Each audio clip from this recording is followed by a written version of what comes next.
Welcome to Buffalo Rumblings Live. My name is Matt Warren. I'm joined today by Reid from the Bills Mafia. Say hi, Del. Hey, what's going on, everybody? We unfortunately were not nominated for any Emmy Awards, so we didn't win any last night. Maybe next year. Um, Starting with the quarterback conversation today, because there was a lot of quarterback conversation today. Um, what's going on with EJ Manuel so far, Del? Through your views of him at training camp and then in preseason games. Um, yeah, I'm not quite sure. I tend to take a lot more of the wait and see approach with EJ Manuel. I think that everybody's anxious to have that franchise quarterback, or at least moderate quarterback, better than what we've seen in the past 10 or 15 years, show up.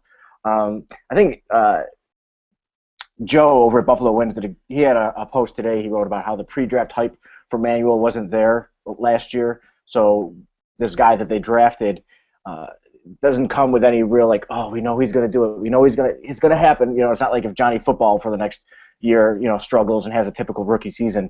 I think fans in Cleveland would be a lot more accepting. Granted, he's not supposed to be starting week one, but anyway. So what's going on with EJ? I'm still in the wait and see with him. I don't know. He had a decent season last year when he was healthy.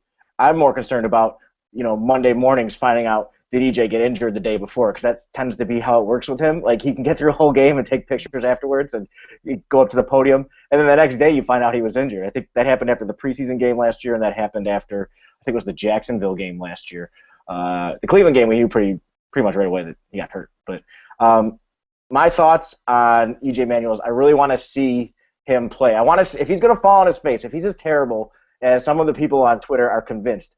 I need to see it. I need to see it. I can't just say, oh, well, the dude's awful and he has lousy accuracy and he checks down too much. And I can't hold what I've seen in preseason games, and I can't hold what I've seen I've seen tweeted about training camp, or what I've seen firsthand at training camp. I have to see it myself. I have to. Okay, and so when you're talking about what you have seen, especially in the games, is he good enough to take the Bills to the playoffs? Let's just say playoffs. Yeah, I think so. I think that if he plays as well as the coaching staff thinks he can, somebody wants to talk to me. Sorry about that. If he plays as well as the coaching staff thinks that he can, somebody tweeted at me. I think it was Bill's chick on Twitter today. She said, "Come on, if they get a C plus, then if he plays with a C plus grade this year." Don't worry, it's just my mother-in-law calling for my wife who's not here. She'll figure it out. If he plays with a C+ rating this year, that's good enough. He'll get us to the playoffs. And I think she's right. If he can just have an average season, they have stacked this defense. They have stacked this offense. If he could just play good enough where he doesn't fall on his face and he's throwing pick after pick after pick, and he makes a couple of good decisions and he's not afraid to let it fly a little bit here and there, I think he's good enough to take us to the playoffs. Okay, so let's switch gears just a little bit. The Bills today signed Jordan, not Carson Palmer, and released Thad Lewis. Just quickly run through what happened with Thad Lewis this offseason. He was 2-3 as a starter last year, beating the Miami Dolphins twice. They seemed very content going into the offseason with him, and then all of a sudden, this offseason happened, the training camp and mini camp. What happened to Thad Lewis? I don't know. I mean, obviously, I had no idea who the guy was until we traded for him right about this time last year. We traded for him, and we brought in Matt Leinart. I didn't even know Thad Lewis was a human being at this point last year. So the knowledge I have of him is those 2 wins and 3 losses, one of which was an overtime loss. They brought the Bengals to the brink last year at home.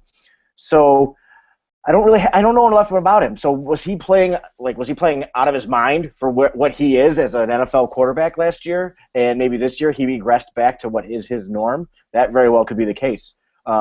But it's just obvious that what he was turning out this preseason just wasn't good enough. And I think that Jeff Toole, the coaching staff loves him. He's their pet project. He is the guy that they brought in to mold into an eventual, probably second string quarterback that can be relied upon to get you to 500, like Doug Whaley mentioned about Thad last year. So maybe Thad is just that's what he is. Maybe he's going to be a journeyman who just bounces around from team to team, maybe a couple teams a year. Maybe he'll string together a couple wins and be the next Sean Hill, where he's just in a good position, called into emergency. Well, that's what we thought we had last year when he came into the game in replacement of actually Jeff Toole. Well, he surpassed Jeff Toole on the depth chart, coming right from Detroit eventually after E.J. Manuel got hurt during the season, not the preseason. But the Bills have gone through this quarterback carousel late in the preseason before. Last year it was Matt Leinart, Matt Flynn. I'm forgetting someone probably. I don't know. They had like 50,000 quarterbacks last year. Jeff Toole. Yeah, Jeff Toole sat out the fourth preseason game last year because he was going to be our week 1 starter. He was going to be the first undrafted free agent to start week 1 as a rookie for an NFL team, and he didn't end up. But how crazy was that last year? I remember. Jeff Toole standing on the sideline. We didn't mention Kevin Call at all, but he was gone earlier in the offseason there. Okay, so moving to Jordan Palmer, who the Bills just signed today. Is it troubling to you that Brian Moorman has more passing yards in his NFL career than Jordan Palmer? No, it is not troubling to me that Brian Moorman has more passing yards in his NFL career than Jordan Palmer. I did see that stat get put out there today, and it's funny, it's clever, but I mean, come on, really. I think what Jordan Palmer brings to the team, and I know Brian wrote about this on the Buffalo Rumblings website. What he brings to the team is the ability to be almost like a coach to E.J. Manuel. They have a little bit of a relationship. When E.J. was a sophomore or junior at FSU, he worked with Jordan in the Elite 11. So they have a little bit of a history there. Now, if you want to disagree with the fact that the Bills are bringing in somebody to be more of a coach type, as their second string or third string or however he's going to work into the depth chart, that's fine. But I don't have a problem with him as in the role that they brought him in. It's more like the philosophy behind it. I think if you're angry at the Bills for doing this, but it is kind of frustrating because they didn't have a quarterback coach last year, and now they hired a quarterback coach, and now they have another quarterback coach in Jordan Palmer. And they hired a senior offensive assistant as well. They really have done a lot to put people around E.J. Manuel to help him, whether that's a good or a bad thing. They certainly have focused their attention on that this year. CNY78, one of our readers asked, is he the number 2 in 4 or 5 weeks when he knows the playbook?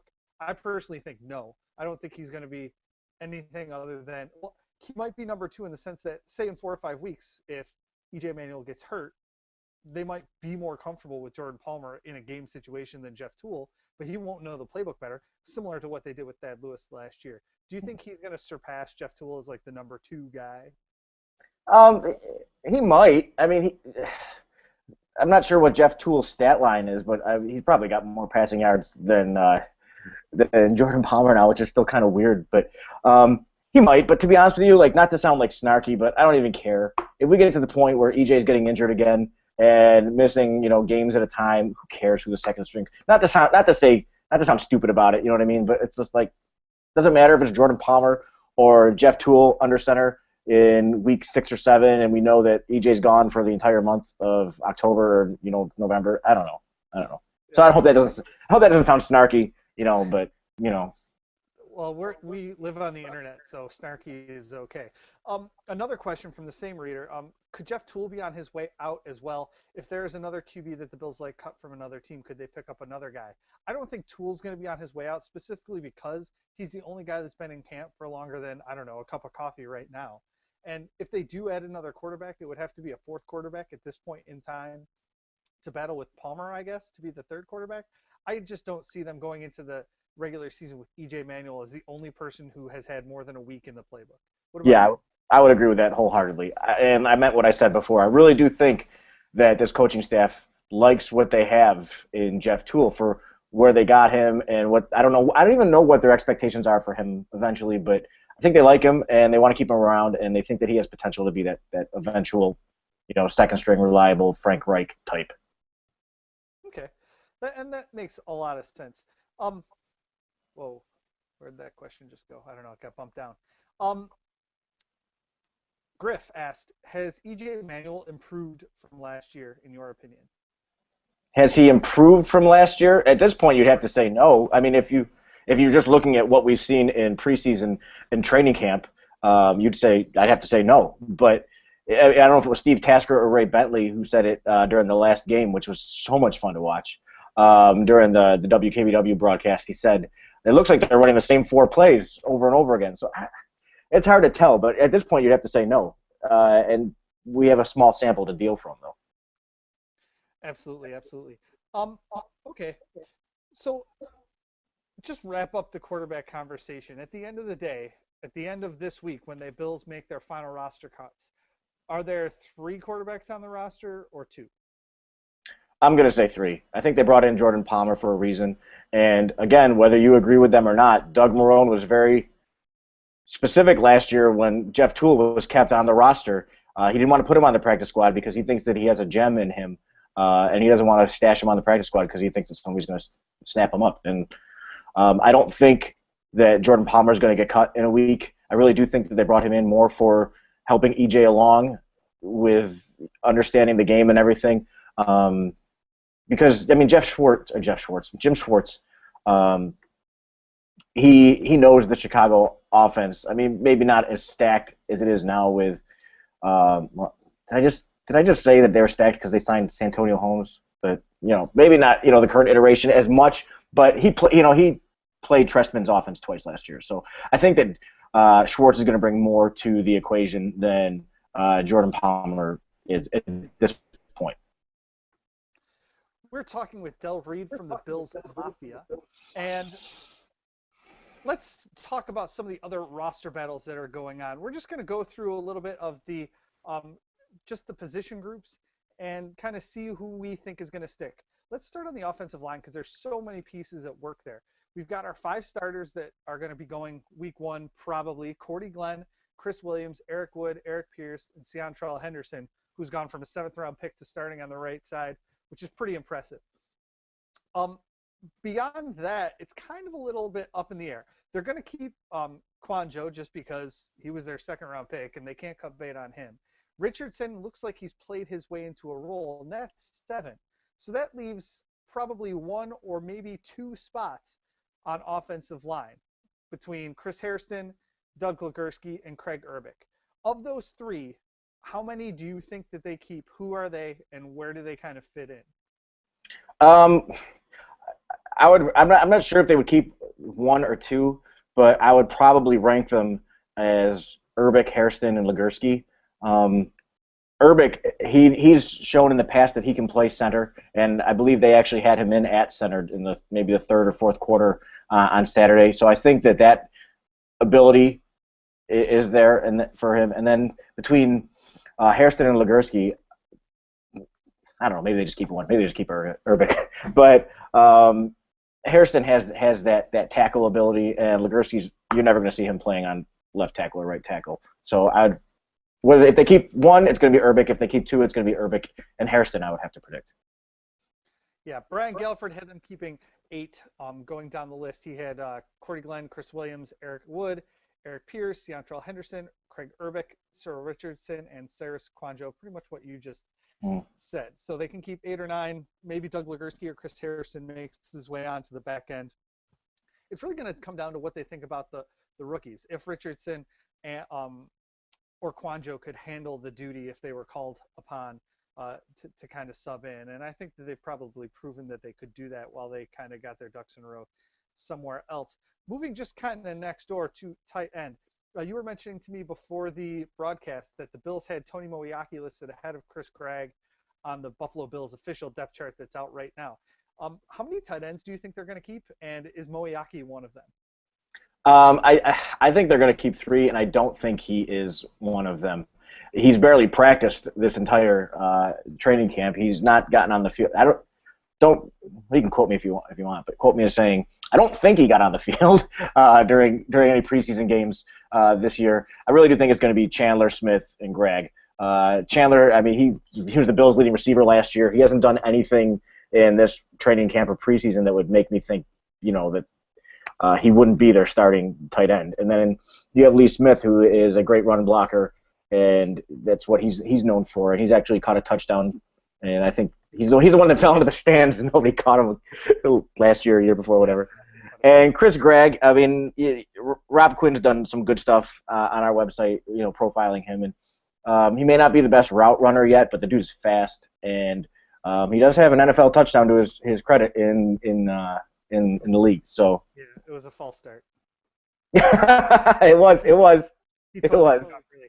Now, Greg's the guy that's got the biggest question mark next to him. If they need an extra roster spot, he should certainly be a guy that they take and to plug into that role. I don't know what's going on BuffaloRumblings.com, but I keep getting all these alerts from Shockwave. Anyway, and it's not letting me read comments, so I don't know what's happening. Probably something with the ads, which of course happens from time to time. Okay, so we were on tight ends. Yeah, Tony Moyaki, he's gone. Bye-bye. He hasn't played. He can't make the team from the training room. Let's look outside further at the wide receiver position, which has, of course, been a topic of hot debate pretty much all offseason with Marcus Easley's role on the line.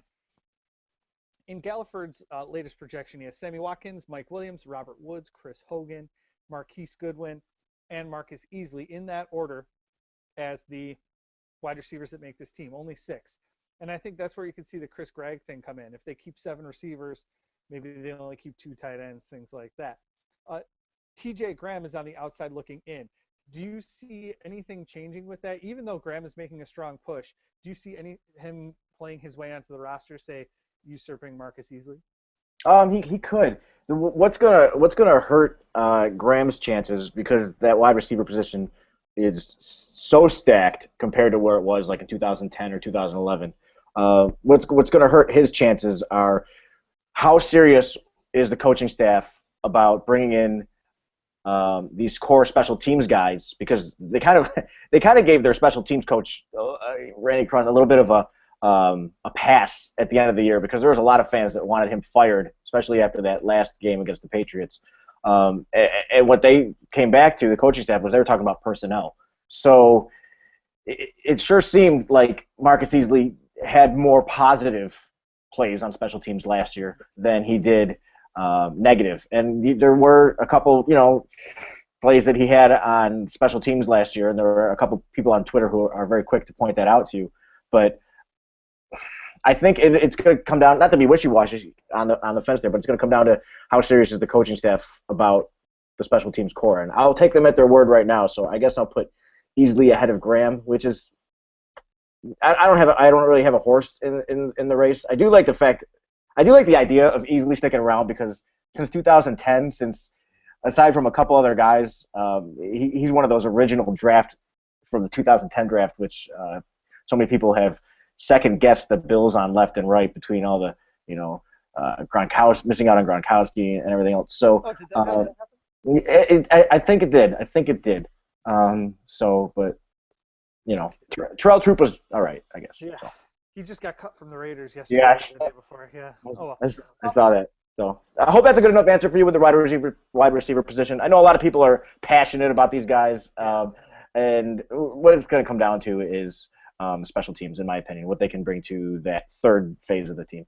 It's very interesting to see where Chris Hogan has ended up too. He's definitely played his way onto the roster. Something to keep an eye on as we move past final cuts is he's probably not worried about his spot for the first time ever. Moving into the backfield, C.J. Spiller, Fred Jackson, Anthony Dixon, Bryce Brown. Anything going to change there? Nope. I think that's pretty set in stone there. Speaking to the point you just made about special teams, that's one of the reasons they signed Anthony Dixon and later Corey Graham on defense as well. They signed these guys to come in and play special teams. So while some people are like, well, they traded for Brown after they signed Dixon, maybe they're going to get rid of Dixon. I just don't see that happening. He's relatively cheap.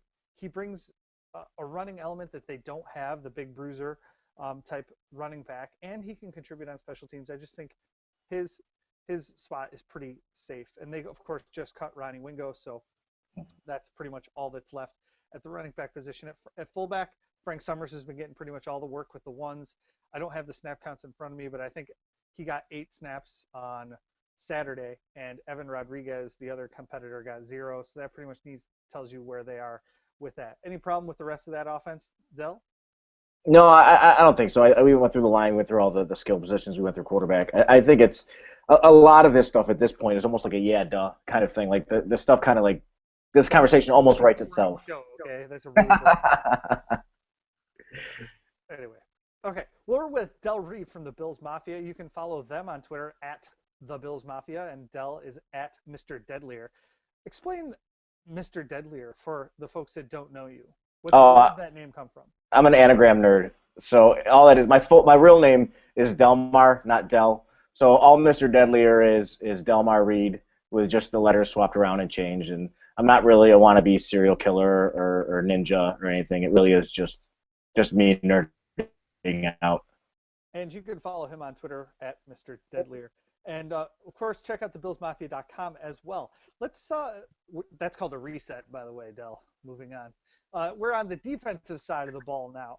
And at defensive tackle, well, Alan Branch got cut because he got wicked drunk the other day. And, well, that wasn't the only reason. Doug Marrone said today that his play was what cost him his job. But the Bills right now are running with 6 defensive tackles. They're probably only going to keep 5 at most. Kyle Williams, Marcel Darius, Stephon Charles, Corbin Bryant, and then surprisingly Landon Cohen have all moved past Alan Branch on the depth chart. Do you see them keeping 5, or do you think they might go with 4, keeping just Charles and Bryant? I think they have to keep Landon Cohen at this point. I mean, I know he's a journeyman guy, and I know that he's been on I think the Bills are the last team. Now I think he's now completed the entire set. I think he's gone through every NFL team. Not quite, but it seems that way. When you look at all his different teams that he's played for, I think they have to keep him. He's shined. He's done a good job in his preseason action. He's looked great in camp. Uh, I think that it's just you have to keep him. I think you have to keep 5. Yeah, he's been. Uh, I can't remember. I think it was on the Lions previous to this, and people from the Lions are all like, "Dude, he's a preseason all-star, and he's gonna do nothing." And like, whatever. There's a lot of those guys, so Yeah. we can just go by what we see, right? Right.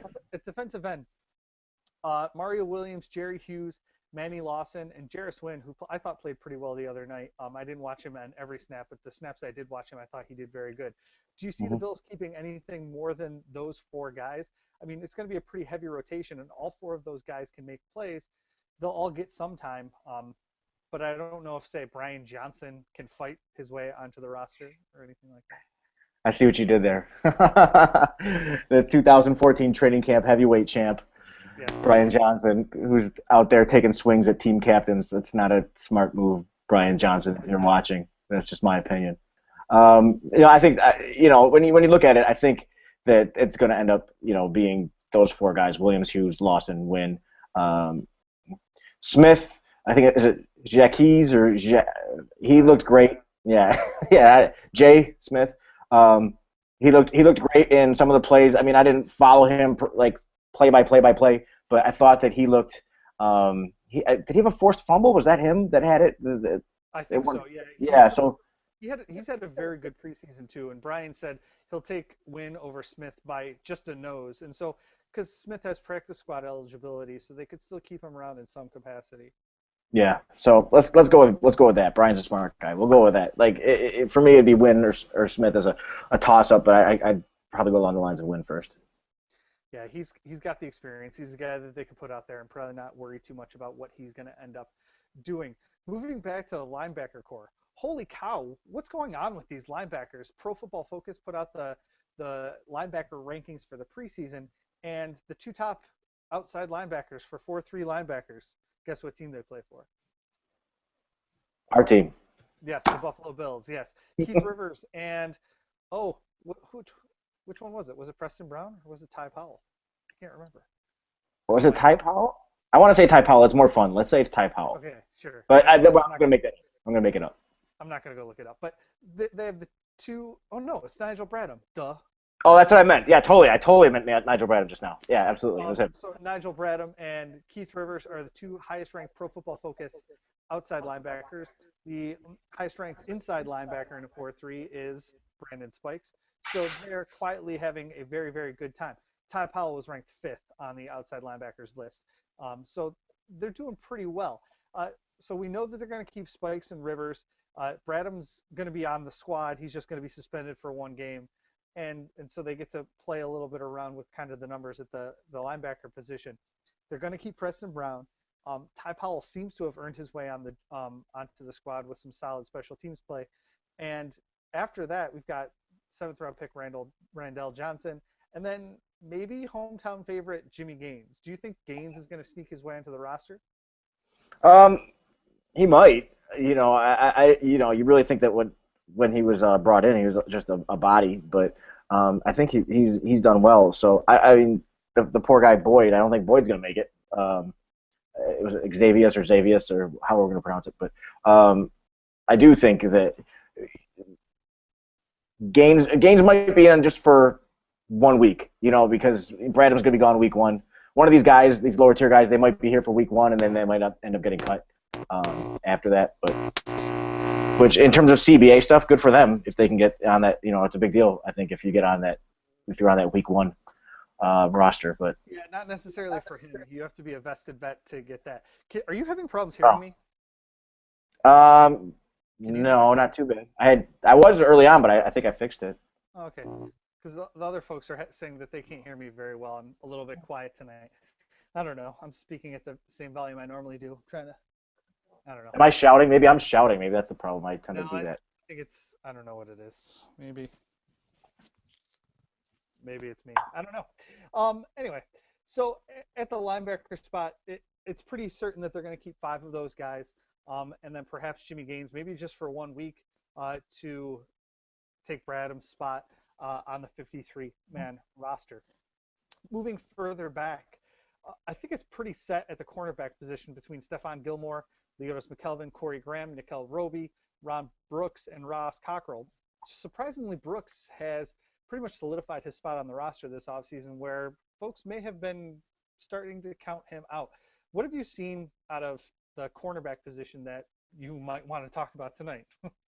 I haven't seen as much out of Cockrell as I was hoping to, and that's not a negative on him. I just know that he's the guy from Duke that shut down Mike Evans last year when Duke played Texas A&M. So I was kind of excited when they drafted him because I know that he was the one lined up on Mike Evans. But that's I was expecting the guy to be a world beater, but that's just because I'm dumb and I don't know enough. I see one thing tweeted and I get excited about it.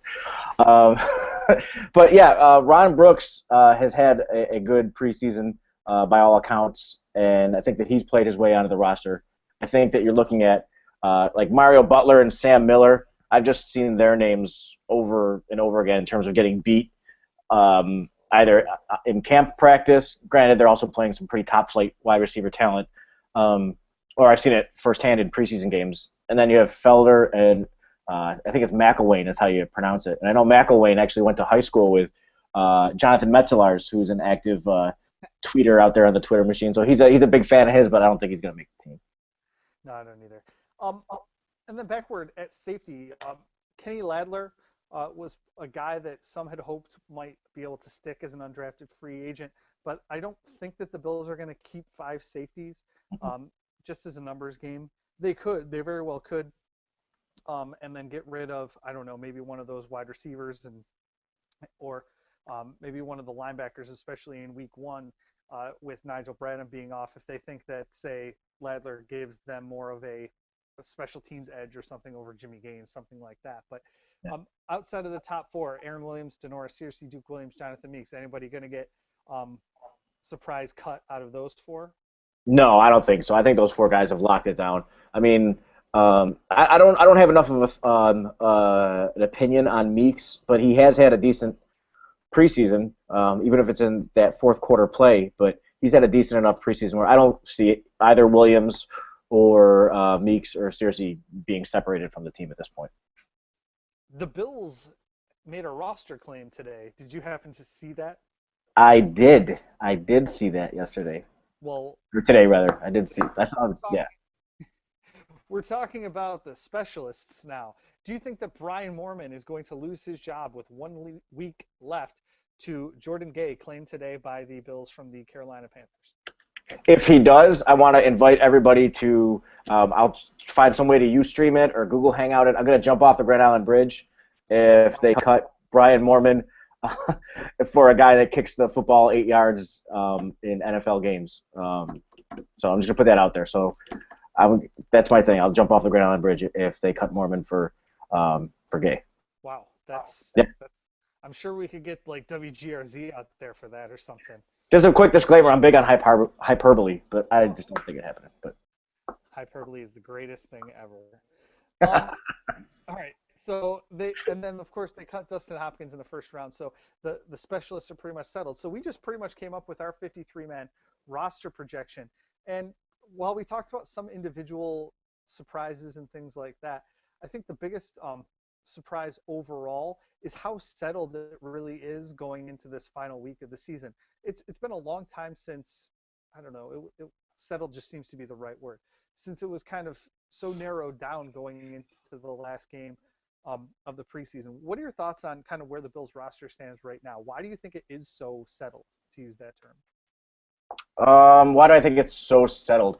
I think that the guys that have been here for more than just this past offseason, I think that they've done a good job in terms of we know what we're getting from them, and it's not like the days of like 2004, 2005 when we had all these guys, not to take shots at people, but like like maybe like a Keith Ellison or somebody like that. Like it just kept wondering like how is this dude on the why is this guy? I think that a lot of the guys that we have now on the roster are kind of, at least personally, I'll speak for myself. I have a lot of faith in. I feel comfortable with. In the additions, when you look at like Brandon Spikes and Corey Graham and stuff like that, these are guys that are proven in the league.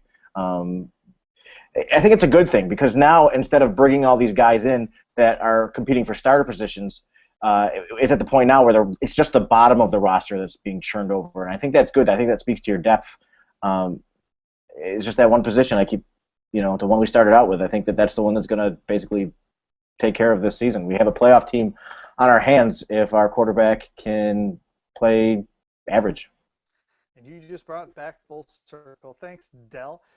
So we've got a few other questions for you, and for me too. I guess some of them are for me, some of them are for you.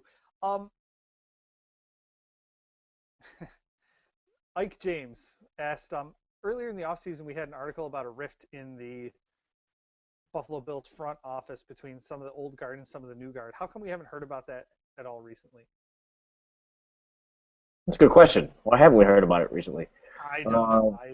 A lot of that old guard that was spoken of was like Overdorf and Littman, a lot of the money guys, if I remember correctly.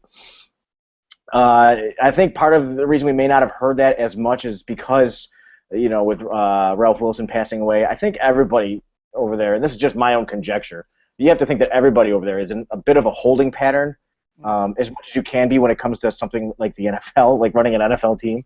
I think that they are in a bit of a holding pattern, so maybe that's why. I mean, it was a unique report. I think it was just one report that Tim Graham had. So if I'm wrong on that, correct me. But I think it was just one report, one thing that came out in the offseason. I'm sure it's probably still very much alive and well, but you'd have to imagine with the transition that's going on right now, you'd have to think that they're probably, like I said, in that holding pattern. Yes. Why don't you briefly talk a little bit about the Buffalo Fan Alliance while you're here? We had Matthew Fairburn on, not Matthew, wrong Matt. Wait, we had wrong Matt. We had Matt Sabuda on way earlier in the offseason, right after Mr. Wilson passed, which is the last time I saw you, by the way, was at Mr. Wilson's. That's right. But we had Matt Sabuda on right after that, and he talked to us a little bit about the Buffalo Fan Alliance. Can you tell us at least what you can share? What's kind of going on with the BFA right now? Yeah, Matt's a great guy.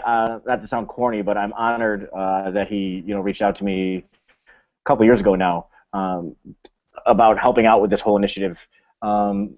It's exciting. It's a unique thing. For those of you that have not heard of the Buffalo Fan Alliance, what it is this organization that has been established, which is willing to work with any Buffalo Bills owner as long as that owner is intent on keeping the team in Western New York. And the idea is that the Green Bay Packers, anybody can be a quote-unquote owner of that team. I think that Matt, I think you're an owner of it. If I'm not Yes, incorrect. I have a share of the Green Bay Packers. Yes, right.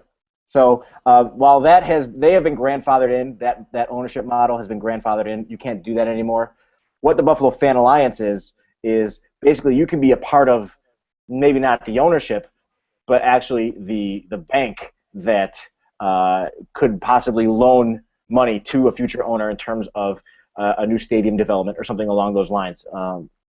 So that everybody's clear. It's not like the Green Bay Packers. It's something brand new that it has been proposed and that we're working towards. We've got a lot of people on the board. Sorry about that. We have a lot of people on the board that you might recognize. A lot of names: Andre Reid, Billy Shaw, Joe DeLamielleure. It's an exciting adventure, and a lot of people are on board with it. So it'll be fun.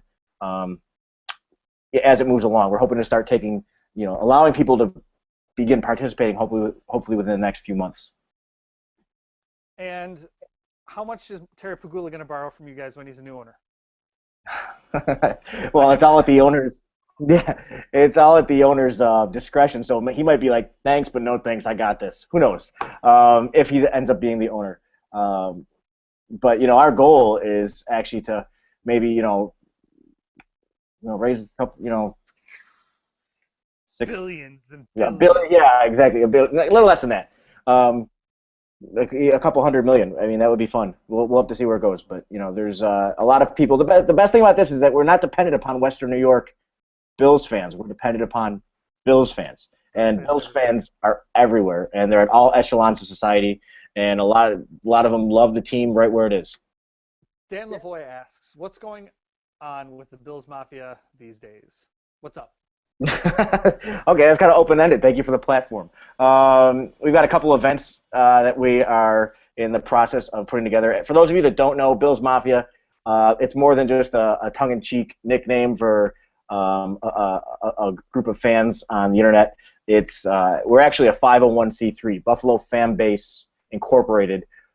We had basically our own little Kickstarter last year, early 2013, and a bunch of fans kicked in, helped us pay for lawyers and everything, and we are now an actual 501c3, a New York State or federal recognized charity. So what we do is we put on different events, we sell merchandise and all of that stuff. All the profits that we make, they don't go to us, they go to local charities such as Roswell Park, like Harley's Club, which is a pediatric cancer initiative. We've worked with Hunter's Hope in the past. We have some other charities that we'll be working with in the future, like Erie County Crisis Services. So what's going on? We have some events planned. One I'm hopefully going to be able to announce tomorrow, but I'll give you a little bit of a leak. It'll be at Canal Side. It'll be before the Bills game. Not that day, but hopefully Friday. That Friday, we're working with a local radio station. We want to make a big event and have fun and goof off and get excited about the Bills. And then we also have another event we're working on for that Week 1 game, that away game in Chicago. It won't be in Chicago. It'll be here in Buffalo somewhere, but I can't really don't have any details that I can share about that yet. But what I can share about is if you are going to be at the game, September 21st against the Chargers, we're going to have our annual tailgate. It's our 4th annual tailgate that we're putting on now. We have a big spread, a lot of really cool items have been donated and are in the process of being donated right now from like Northtown Auto. We got an autographed Sammy Watkins jersey. We've got, well, that's all I'm going to share, just that right now. But we have a lot of cool stuff that's coming in. I'll leak that out through Twitter and stuff as I'm able to. But some really great stuff. Last year we had a signed Stephon Gilmore helmet. We had a really great framed photo from Scott Flick of Flickchers, and all kinds of stuff from local businesses and everything. It's a big basket raffle. All the money we make, we give to Carly's Club, and we raised over $2,000 last year, and I'm hoping it's gonna be a lot bigger this year. We have some professional fundraisers we're working with, and that's what's going on right now. And BillsMafia.com, check it out. Ryan Talbot has been running the site since January. Dude is awesome. He does a fantastic job recruiting writers, coming up with topics, all that stuff. So when you're done reading at Buffalo Rumblings, because it's a Buffalo Rumblings podcast, when you're done at Rumblings for the day, head over to BillsMafia.com. We have a lot of great opinions and articles and stuff going on there. And you can definitely do both. No, Yes. I'm thinking of sending a signed headshot of myself for the Bills Mafia tailgate. Do you think people will bid on that? I'll put like one ticket in the basket so there's no weirdness, like so it's not like an empty thing at least. So I'll at least you bet I'll seat it with a ticket or two. Click, just like me. Okay. Um, and then there's another venture that you guys have begun, which is I think is really really cool. Not just because of how you guys disperse money um, to needy families all over the area and really all over the country, but the the variety of the t-shirts at 26shirts.com is just it's it makes me smile every time I see a new one. Every time you kind of I don't know, you do the foreshadowing of the new ones and try to figure out what's coming up next. And some of the Bills players have really taken interest in them. Just talk about 26shirts.com for me, please, and explain to our viewers. Yeah, great. Thanks for leading in with that. 26shirts.com is actually it's not a Buffalo fan base Bills Mafia thing because legally a 501c3 I'm learning as I go and legally a 501c3 charity cannot give money to private individuals without at least not without a ton of paperwork, which we're way too small to be handling.